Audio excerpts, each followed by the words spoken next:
FTIIच्या विद्यार्थ्यांचं नवनियुक्त संचालक मंडळाविरोधात सुरू असलेलं आंदोलन चुकीचं आहे।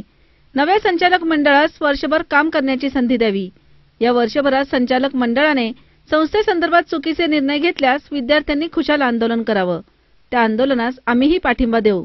मात्र सध्या सुरू असलेलं आंदोलन विद्यार्थ्यांनी मागे घ्यावं, असं आवाहन सेव्ह FTII तर्फे गुरुवारी पत्रकार परिषदेत करण्यात आलं।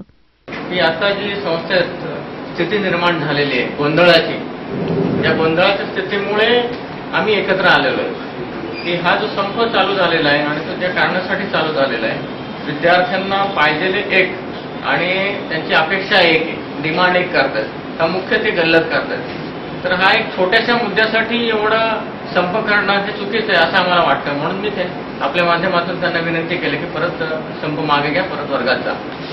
आणि हे जर का संप मागे घेतला गेला नाही तर ऑलरेडी डायरेक्टरांनी एक नोटीस बजावली, सगळ्यांना माहितीच आहे की त्यांचं रस्टिकेशन होऊ शकतं, त्यांचं भवितव्य अधांतरी जाऊ शकतं, त्यांच्याच बरोबर येणाऱ्या नवीन विद्यार्थ्यांचं भवितव्य अधांतरी होऊ शकतं।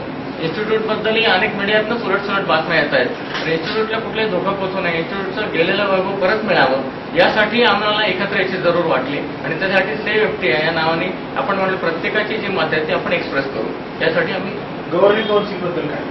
गव्हर्निंग काउन्सिलबद्दल मी परत एकदा सांगतो की गव्हर्निंग काउन्सिलच्या निवड प्रक्रियेमध्ये आमचा स्टाफचा रोल नाही, तसा तो विद्यार्थ्यांचा रोल नसतो।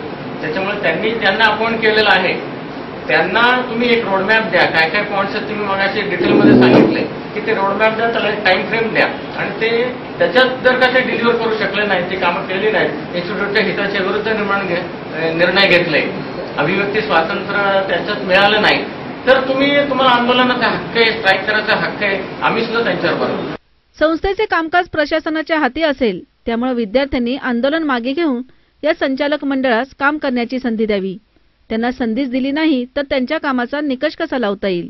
विद्यार्थी कधी संचालक मंडळाच्या पात्रतेवर प्रश्न उपस्थित करतात तर कधी भगवी क्रांती करतात। त्यामुळे सध्या सुरू असलेल्या आंदोलनाची ठोस भूमिका काय आहे हे लक्षात येत नाही। सी मूव्हीज अँड न्यूज साठी प्रतिनिधी सज्जाद सय्यद, पुणे।